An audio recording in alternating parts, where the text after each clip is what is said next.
Welcome everybody back to Dragon6505's YouTube channel and my updated tutorial on recording your Dazzle DVC 100 device using VH Multicam Studio and Fraps. Now I'm going to give you a bit of a disclaimer here, as I can only confirm and assure you that this method works with the Dazzle DVC 100. I cannot actually give you any confirmation on any other device, as I only actually own a Dazzle DVC 100. Just like I can't tell you whether this is going to work with your PS3 or your VCR or your DVD player or your Wii or any other device. I have a Dazzle DVC 100 and an Xbox 360. I'm also using a 64-bit version of Windows 7, and your results may vary depending on your operating system and the actual processor type and programs and everything else that you have. So I can only confirm to you that this works with the devices and the resources that I have available to me. Is it really that big of a deal? No, because I can tell you that these programs are available in both 64-bit and 32-bit operating systems. They all work across the board. They're available for macOS. They're available for Linux. You can get them to work on pretty much any system. But again, I cannot guarantee your results. For better quality and for best your best bet is to just trust and follow my instructions to a T for the best results. If you have any other issues, please send me a message and I will assist you in the best way that I possibly can by doing some testing of my own, or basically just looking up what I can find out. If anything else comes along and I figure something out and I think it's worth video material, I will also put that in a video. Now, on to my tutorial. So I mentioned that I'm going to be showing you how to get your Dazzle DVC 100 to record audio and video to your computer through VH Multicam Studio and Fraps. And there's a few programs that you're going to need. First off, of course, VH Multicam Studio. There's a link that I've provided for you down in the description to a mega upload download, and that is, I'm going to promise you, it's virus and Trojan free as long as it's still available. Go ahead and grab yourself that. It's an installation for the VH Toolkit and the VH Screen Capture. Now, within that, it has a couple of programs such as VH Multicam Studio, VH Screen Cap, or VH SCR SCP, which is Screen Capture, and VH Capture. Now, VH Capture I used in my previous tutorial on how to record using VH Multicam Studio and Fraps, but I'm going to completely disregard that right now. I've had a couple of people tell me that they're having problems getting VH Capture to actually gather the audio source from the Dazzle, and I apologize for that. It worked for me, but since I got my new computer, it's actually not anymore. So I found a new method of doing that. So I'm going to get to that in just a second, but you're going to need VH Multicam Studio, again, linked down in the description, virus Trojan free, perfectly safe for you guys to get. Fraps, I'm not going to give you a pirated version of Fraps. I'm sorry. I cannot provide a link for that. That is piracy. I have bought Fraps. I own Fraps, and I suggest that you guys go out and do that yourselves. All of these things that I am getting right now, I have paid for. VH Multicam Studio is actually out of development. They don't make it anymore, and the developer's website doesn't support it anymore. You can't find any information on it. That's why it's down in the description, because it's what you need to use this method. Plus, it was a free app anyway, so go ahead and grab yourself that. Fraps, pay the $25, get yourself a legitimate copy of it, get the updates for it constantly when they come out. It's the best video and audio recording simultaneous program that there is. It's amazing for video game recordings and things of the like. So go ahead and grab yourself Fraps. Now, the other thing you're going to need is virtual audio cable. I'll get to that in just a bit, but right now let me show you how to get your video feed using VH Multicam Studio. I'm actually using Fraps right now to record my desktop window arrow manager thing. So it's actually so Fraps is actually recording my screen right now, but I will show you guys what you're going to need to do in the meantime after we get our video feed started. So go ahead and open up VH Multi-Camera Studio. Minimize that for the time being. Now, as you can see, I've already got my Dazzle DVC 100 down here listed in the sources list. I'm going to remove that just to show you how to get this to work properly. Go up to File and hit Add Camera and click Dazzle DVC 100. Now, it'll come up in a little gray box just like this, and it is actually resizable, so you can grab it here from the corner and drag it up to the full resolution that you would like it at. Speaking of resolution, up here at View, you can see your resolution, frame rate, transitions, and you can also have it highlight the sources. Now, the resolution I'm going to suggest for you guys is NTSC 720 by 480. I apologize for anybody here that is overseas in Europe and other places where they use PAL. I'm actually not going to demonstrate PAL because I'm not sure what the difference between PAL and NTSC is. I honestly don't understand the different video formats. Maybe just like I don't understand why over in Europe they use a different plug than they do over here in America. We have a two-prong plug. You guys have something that we use for our dryers for like every device. I'm not sure. I'm not going to go into that, but I use NTSC because I'm from America. That's what I'm familiar with. So 720 by 480 is what I'm going to demonstrate for you here. Do not set your resolution any higher than 720 by 480, whether you're using PAL or you're using NTSC, because you will interlace. Interlacing is when the top and the bottom frames are moving at different speeds, and it causes lines to go across your video until the second frame catches up. So it doesn't look very appealing, and it's not going to be, well, it's just not going to be appealing at all. So go ahead and just set it 720 by 480, 640 by 480 if you want to be cautious, but 720 by 480 is perfectly fine. I promise you and assure you. Now, as for your frame rate, you're going to want to set this 29 by 97 frames per second. I have a powerful enough PC, and I can reliably set my frames per second up to 60 and record with Fraps at 60 frames per second. I'm actually only recording this at 30 frames per second with Fraps right now, or 2997 as well. So for the purpose of the demonstration, I'm only going to set this to 2997. Again, I can record with both VH Multi-Camera Studio and Fraps at 60 frames per second. Reliably. I have a powerful enough PC to do this. Not every PC is going to be able to do this. Just like not every PC is going to be able to run Crysis 2 at 60 frames per second on max quality. It's just not possible. Okay? Every computer is different. So find settings that work for you, set them at that. Now when you do use Fraps, you're going to want to set Fraps to record at the same frames per second that VH Multi-Camera Studio is showing its video feed at. So if you've got it VH Multi-Camera Studio set to 5994, set Fraps to 60 frames per second. It'll be perfectly fine. You'll get a steady constant frames per second throughout the whole length of your video, as long as you have the resources. So please bear that in mind. I cannot be held responsible if your computer blows up because you're trying to record things at 60 frames per second and you're getting like 2.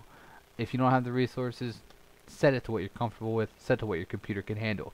Also, please be aware, Fraps makes giant file sizes. So at 720 by 480, 60 frames per second, you're going to get into some size. Trust me, I'm doing that. And it's not pretty. Not pretty at all. So 2997 is probably what you're going to be best going comfortable at. I have a terabyte hard drive. Space is a non-issue for me. I can set it 60 frames per second. Anyway, so as you can see here on our video feed, we have these black bars here on the side. You're going to want to click inside the video feed, and this little black square with the red line across it, you're going to want to click that, and it will set the screen or the view window to the full aspect ratio, which here would be 720 by 480. It would be default set to 640 by 480, which is what gave us the black bars. But this just stretched out a little bit for us. Now, to get sound coming from VH Multi-Camera Studio, you're going to want to go to Setup and Crossbar. In the crossbar, you're going to want to set your input to S-Video. Please, I implore you to invest in an S-Video cable for your Dazzle. It brings out the best quality available for it, especially coming from a high-end console such as the 360 or the PS3. The S-Video looks amazing, and the Dazzle DVC 100 and the Dazzle devices don't have HDMI, so it's not possible to record HD quality with them, which is another reason why we have to set VH Multicam Studio to 720 by 480, because it is its max supported resolution. Any higher, you're gonna interlace, as I was just letting you know. So please, invest yourself in an S-video cable. It is very, very nice to have. Get an S-video cable and plug it into your TV, and then compare that to the yellow composite cable. You will definitely be able to notice a difference. So, with the input for your video feed set to S-video, go over here to output and select audio decoder out, and for the input on the audio decoder, you're going to select audio line in. This will feed the audio coming from the Dazzle through your speakers. But here is the issue. When you click apply, click OK, and I go to turn on my Xbox, so I'm going to show this to you live right now. Hold the Xbox button. There it is. VH Multicamera Studio doesn't actually give you sound. It does have options for it, but the Dazzle DVC 100 is not supported for it. So all you're going to get is a video feed. But we need to at least set up the crossbar to have the audio decoder out mixed with our S-video cables, because if we don't, we're not going to get sound at all. So here's how you get sound from your Dazzle. Go back into where you have all of your apps or your shortcuts. In my case, I have it in my recording folder. I'm just going to shut my Xbox off here for a second for the time being, just to demonstrate to you when we actually get the audio going on. Virtual audio cable is what I mentioned to you guys at the beginning of this video, and virtual audio cable is just that. It's a virtual line in. If I go down here to my speaker and click recording devices, I have a virtual audio cable line in both my recording and my playback. Now what this is just that, like I said, a virtual audio source. It can feed the audio coming from a USB device, coming from a file, coming from your actual speakers, and to wherever you need it to go to do what you need it to do. I'm also going to provide a link for this download down in the description for you guys to go and get. As far as I know, you cannot quote me on this. If I get flagged, I apologize. I am not responsible for any of this. Any of these products that I'm showing you right now.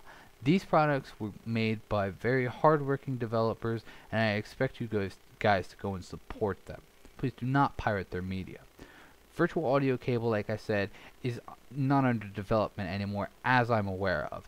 The last bit that I had seen from it was a few years ago, so I'm pretty sure it's about dead right now, and actually there is no developer website for it. So I'm going to provide a mega upload link for you guys down in the description, and you guys can go and download that and install it freely yourselves as well. It'll install a driver. I'll go ahead and allow it to install this driver. It's just a driver for the virtual audio cable. Again, it is virus and Trojan free, so no worries. I would not mislead you guys, I promise you. I wouldn't be making this tutorial if I was trying to mislead you and put all kinds of viruses and Trojans on your computer. It's none of my business, okay? So, with virtual audio cable, you're going to get these two shortcuts, which are the ones that you're going to be worried about. You can find these shortcuts down in your Start menu, underneath a folder coincidentally named Virtual Audio Cable, as it is. Now, the first one you're going to want to open is Audio Repeater KS. KS is the kernel stream. This is the stream that you're going to want to use as the main source. For your wave in, you're going to want to select Dazzle DVC 100 audio device.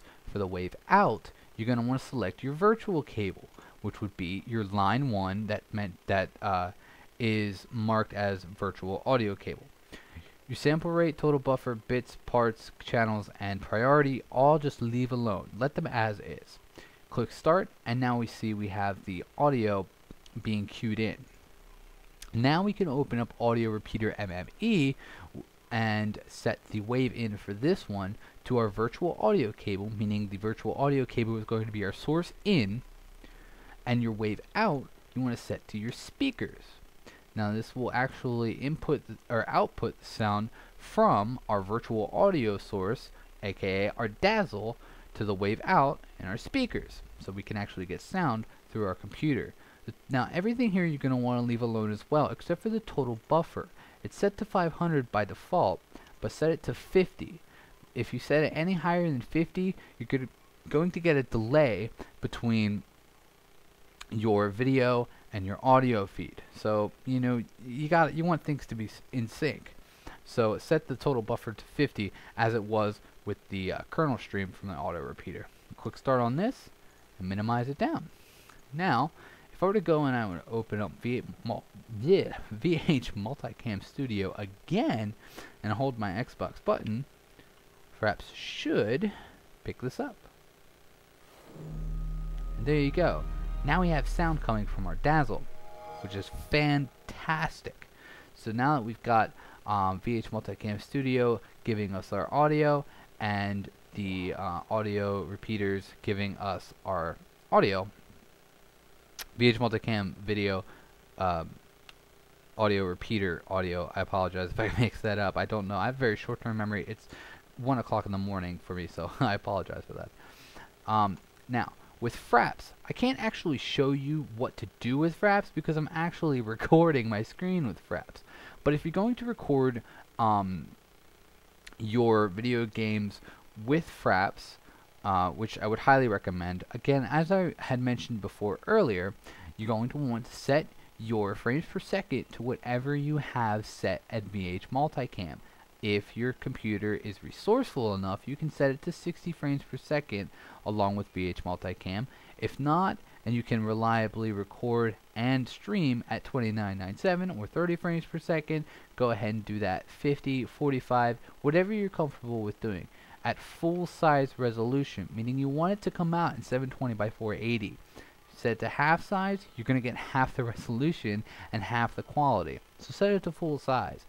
Again, Fraps is huge. It makes huge file sizes, so please be aware that you are going to need a bit of hard drive space if you're going to actually record hour-long sets of your video game playthroughs. You're also going to want to have the sound capture settings set to your speakers, whatever your main audio source would be.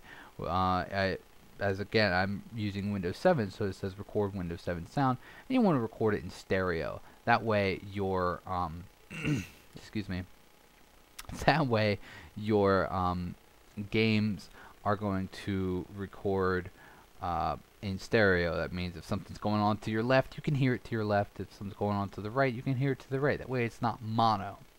You're also going to want, if you're going to record audio commentary with your video game playthroughs, you're going to want to set the record external input to your microphone. You don't need to worry about setting the line in for the virtual audio cables to the default. They're going to just play through your speakers anyway, so you can just let them go and keep your microphone set as your default communication and default device. Hide the mouse cursor as well. I see a lot of videos where people will just click or hit F9 on their keyboard, not touch the mouse at all, and the mouse is there in the middle of the video. Don't do that, folks. It does not look professional. You want your videos to look as crisp, professional as possible. These are the settings that are going to get that for you, I promise. That's basically it. When you're up and you're ready, your your counter, which I'm going to show to you right here. As you can see, my counter's up there in the corner right now. I'm going to go and hide that again. Will show up here in VH Multicam Studio, and you're going to get very, very nice quality out of this. Now, if you want to go and check out my rendering tutorial in Sony Vegas Pro 10 that I have here, you can do so by clicking the link right over here on the Battlefield 3 logo. For on my Xbox 360 screen right here. Go ahead, click that link, and it'll take you to my tutorial that is just previous from this video, showing you how to actually render these videos, in my case using Sony Vegas Pro 10. It's basically just adding the video in and doing some alterations with the sharpness. I will show you one thing though. As you can see, it's a little bit dull, as you had seen in, if you had already watched my Sony Vegas Pro 10 tutorial video. But you can actually up the sharpness in VH Multicam Studio itself. And if you'll see here, it goes from a slightly dull green to a more vibrant and colorful green here on the background. The blacks look blacker and things just look a little bit crisper. So, you know, it could affect your quality a little bit. The sharpness can affect your quality. But if you're going to edit the sharpness anyway later with Sony Vegas Pro, just keep it down to the default, which is just in line with the rest of these here. Now, if you are going to set it up a little bit, remember that it's going to affect the sharpness settings that you're going to use in Sony Vegas Pro if you're going to use any more sharpness at all. Again, don't set your sharpness too high. You will distort the video, and the colors are going to be messed up, and they're going to clash, and it's just not going to look pretty. Remember, you want your videos to look as professional. You want your viewers to look like they would be watching the game. These are the settings, in my opinion, that are going to do it for you. This is the way that I am using right now, and I'm pretty sure my videos, as you will agree, look very, very nice. Maybe not HD PVR quality, but about as damn close as you're going to get, to be honest. So go ahead, folks, check out my tutorial on rendering in Sony Vegas Pro, again, across Mr. Battlefield 3 here. And I hope you guys have enjoyed this video and will use this method in your further recording efforts. And I'll catch you guys next time. Take